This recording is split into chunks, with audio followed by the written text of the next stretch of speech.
good morning everyone, Lisa here with you today on the Crafty Meraki YouTube channel. Today I'm going to be creating a card using the Jolly Holly hot foil plate and also the Christmas flower layering dies, and I'm going to make an acetate card or a part acetate card.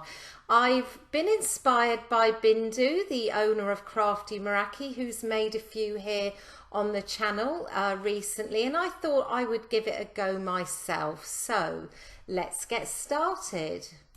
I just thought I would show you quickly a look at the layering dies, as mine were all bunched together in the pocket. So you've got 4 dies there that will create your flower. You've got a couple of leaves and a couple of little center pieces as well. I'm going to be doing something slightly different with those layering dies today.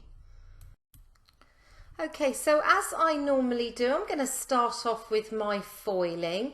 I've got a piece of acetate here. This is actually bigger than the plate that I'm going to be using, and it is a heat resistant acetate. So just placing that down, and then I'm going to lay my matte gold foil down on top and then the plate down on top of that. So that is the Jolly Holly plate, and I'm making sure that the pretty side of the plate is facing the pretty side of the foil, and I'm just going to tape that down to make sure my plates don't shift.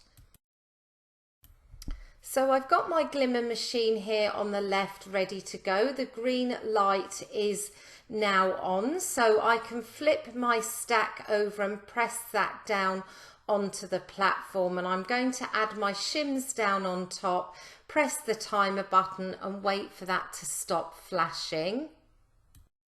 And once it does, I can remove it from the docking station, run it through my die cutting machine and bring it back to my desk. So just removing all the pieces here and the tape off the foil plate, and I'm now going to be able to pull back that foil and show you what it looks like, and it just looks so pretty. It's foiled really well on this acetate. Nothing quite beats looking at your foiled panel, but we're going to move on to the die cutting here. So I'm going to cut out all my flowers from some red cardstock, the leaves from green, and the little flower centers are going to be from gold glitter cardstock. And we're going to be doing some ink blending on those pieces just to try and give them a little bit more interest. I won't show all of the blending here on camera. I've just taken one of the flower die cuts and one of the leaves, and I'm just going to take you through the blending for each of those. I've done the rest off camera. So for the flower, I'm going to start off by adding some aged Mahogany Distress Ink around the edges of each petal. And I will speed it up a little bit just to make this part go a bit faster, but I really am just bringing in my brush from outside of the petal onto the edge there, just to darken each of those sides and just to make them look a little bit more dimensional. And I've sped it up really fast here.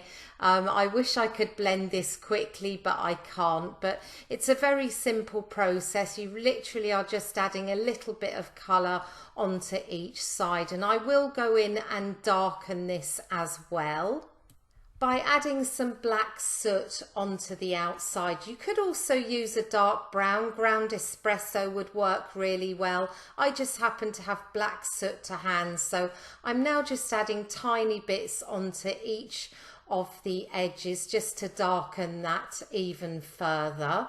And we're going to move on to the leaves now. So for this leaf here, I'm starting off by blending Mowed Lawn Distress Ink onto each side. Again, I've sped it up because it doesn't take too long, but it does take a minute or so to blend each of the leaves. So once I've finished with the Mowed Lawn, I'm going to go in with a tiny bit of Rustic Wilderness, which is a darker shade of green, just to give those leaves a little bit more dimension.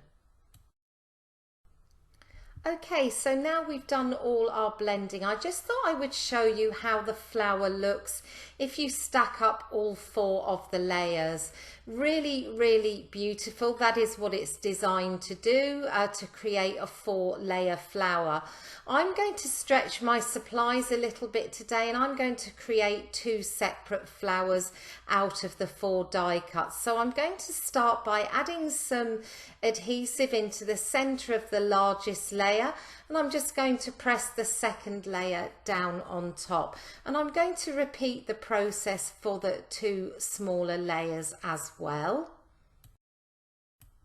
It's always good to stretch our supplies a little bit if we can, and although I think the large flower with all its 4 layers looks absolutely stunning, I also think that this set works really well if you want to create the 2 flowers. So I'm just going to put a block down on those just to make sure they're properly stuck together before I go on and add the centers. So I've cut out 2 of the large and 2 of the small pieces for the center from gold glitter cardstock, and I'm just going to stack those up on each flower. So they are the same size. I don't think it matters. They look just as pretty on the large as they do on the small, and you could also, if you wanted, add a little gem in the center as well.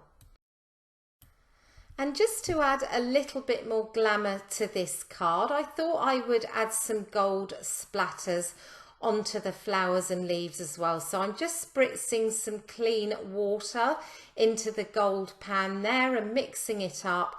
And I'm going to place the flowers and leaves into my splat box and start to flick the gold paint over them. Now I am using a number 2 round brush, so this is a really small brush. This is going to make sure that I don't get splatters that are too big. I want them to look really, really delicate.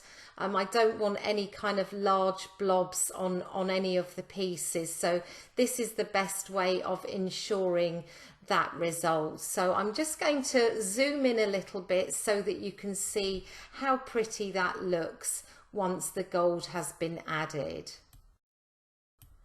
I let those dry for about 5 or 10 minutes, and now we're going to start assembling our cards. So I'm going to work on the foiled acetate panel for the moment. So I'm going to start by adding my largest flower down, just using a little bit of wet adhesive and positioning that down on the left hand side there. It will move around, of course, because it is acetate, but I am going to let that dry for some time before I add it to my card base. So just adding on the smaller flower as well. And then I'm going to go through and tuck all of the leaves in. So I got 2 of the largest leaf and 3 of the smaller leaves. I'm only adding glue onto the kind of inside tip of each leaf. It won't need any more than that. And I'm just going to tuck them under the flowers and just work my way around the panel until I'm happy with where they are positioned. And just finishing with that last leaf, and I'll set that aside to dry. So once that had dried, I'm going to flip it over and add on some glue onto the back of the acetate, but only where those die cuts are adhered down. So the glue isn't going to show when I flip it over and press it down over my pre-prepared card base. So that is an A2 American sized card base. And all I need to do now is finish off with a sentiment. So this is the Magical Christmas set, and I'm going to use the Noel sentiment from that. I've heat embossed it in gold embossing powder onto black cardstock, and I'm just going to pop that down with some foam tape. And that brings us to the end of the card. So a very different card for me, not my usual clean and simple. I've thrown everything at this card, lots of sparkle, lots of glitter and lots of lovely foiling. And I think that the addition of the acetate really does help step up that card a little bit and make it extra special. Thank you so much for watching. I'll be back with another video soon. Bye for now.